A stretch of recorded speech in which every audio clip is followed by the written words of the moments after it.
Hello viewers, কেমন আছেন আপনারা? আশা রাখি সকলেই ভালো আছেন। যাওয়ার আগে আপনাদের কাছে অনুরোধ, আপনি যদি আমাদের চ্যানেলে নতুন হয়ে থাকেন তাহলে চ্যানেলটিকে অবশ্যই সাবস্ক্রাইব করবেন এবং পাশের নোটিফিকেশন বেল আইকনে ক্লিক করবেন পরবর্তী ভিডিওর নোটিফিকেশনকে পাওয়ার জন্য।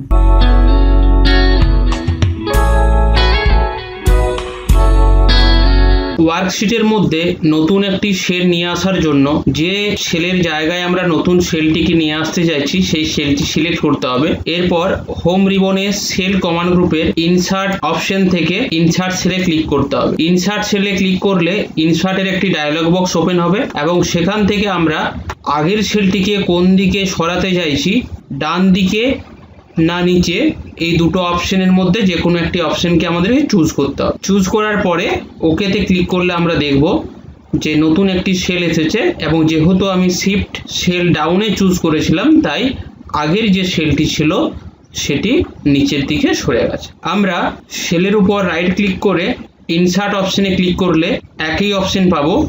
এছাড়া আমরা কিবোর্ডের control shift equals to press করলেও এই অপশনটিকে নিয়ে আসতে পারি।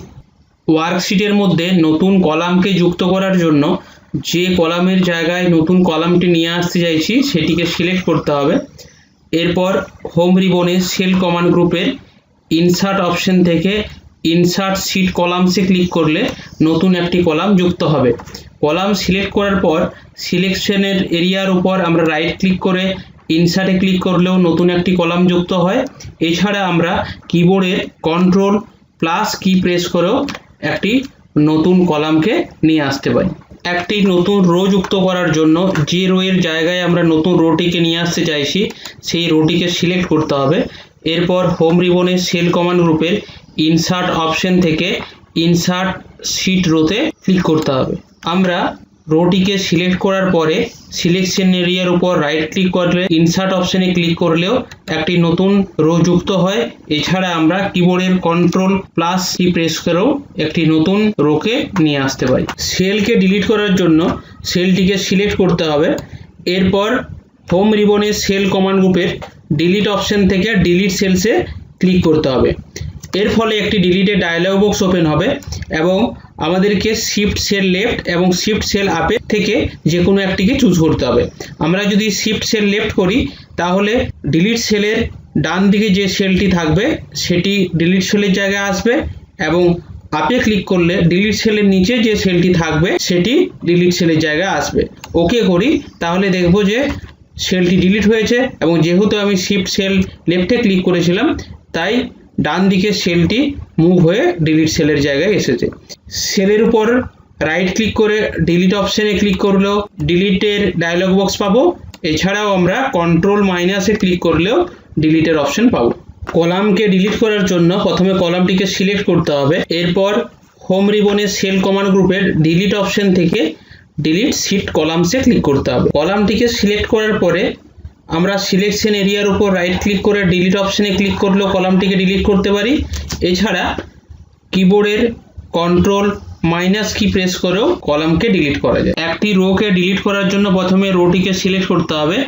এরপর হোম রিবনের সেলস কমান্ড গ্রুপের ডিলিট অপশন থেকে ডিলিট শিট রোজে ক্লিক করলে রোটি ডিলিট হয়। রোটিকে সিলেক্ট করার পরে সিলেকশন এরিয়ার উপর রাইট ক্লিক করে ডিলিট অপশনে ক্লিক করলেও রোকে ডিলিট করা যায়।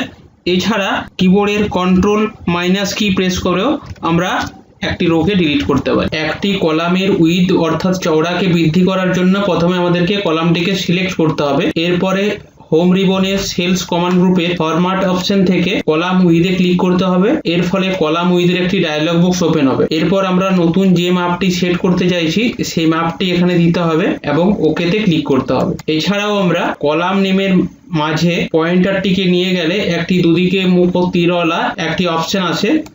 এরপর আমরা মাউস দিয়ে ড্র্যাগ করে যদি ধরে টানি তাহলে আমরা কলামের উইথকে বাড়াতে পারি। একটি কলামকে সিলেক্ট করার পর সিলেকশন এরিয়ার উপর রাইট ক্লিক করে কলাম উইথে ক্লিক করেও আমরা কলামের উইথকে বৃদ্ধি করতে পারি। একইভাবে আমরা রোয়ের হাইটকে বৃদ্ধি করার জন্য আমরা প্রথমে রোটিকে সিলেক্ট করে নেব। এরপরে হোম রিবনের সেলস কমান্ড গ্রুপের ফরম্যাট অপশন থেকে রো হাইটে ক্লিক করলে একটি রো হাইটের ডায়লগ বক্স ওপেন হবে এবং আমরা যে মাপের রো হাইটটি করতে চাইছি সেই মাপটিকে দেওয়ার পরে ওকেতে ক্লিক করলে রো হাইটটি বৃদ্ধি পাবে। একটি রোকে সিলেক্ট করার পর সিলেকশন এরিয়ার উপর রাইট ক্লিক করে রো হাইট অপশনে ক্লিক করেও আমরা রো এর হাইটকে বাড়াতে পারি। এছাড়াও আমরা দুটি রো এর নামের মাঝে পয়েন্টারটিকে নিয়ে গেলে একটি উপর নিচে তীরওয়ালা একটি অপশন আছে, এরপর মাউস ধরে ড্র্যাগ করলেও আমরা রো এর হাইটকে বাড়াতে পারি।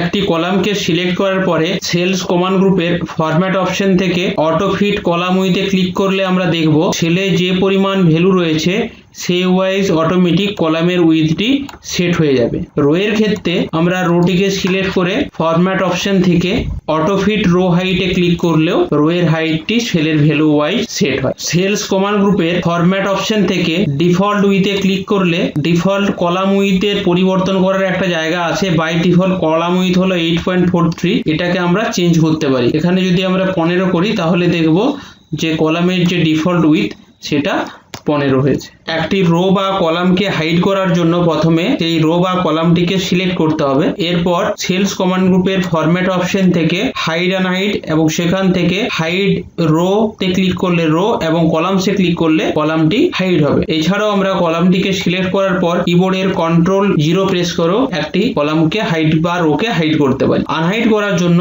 যে কলাম বা রোটিকে হাইড করেছি তার সামনের এবং পিছনের রো বা কলামটিকে সিলেক্ট করতে হবে। এরপর সেলস কমান্ড গ্রুপের ফরম্যাট অপশন থেকে হাইড অ্যান্ড হাইড এবং সেখান থেকে রো আনহাইড করার জন্য আনহাইড রোজ এবং কলাম আনহাইড করার জন্য আনহাইড কলামস অপশনে ক্লিক করতে হবে। এছাড়াও ওয়ার্কশিট সংক্রান্ত যে সমস্ত অপশনগুলো সেলস কমান্ড গ্রুপে রয়েছে সেগুলি আমরা আগের টিউটোরিয়ালে আলোচনা করেছি, তার লিংক ডেসক্রিপশনে এবং আই বটনে দেওয়া। আজকের ভিডিও এই পর্যন্তই।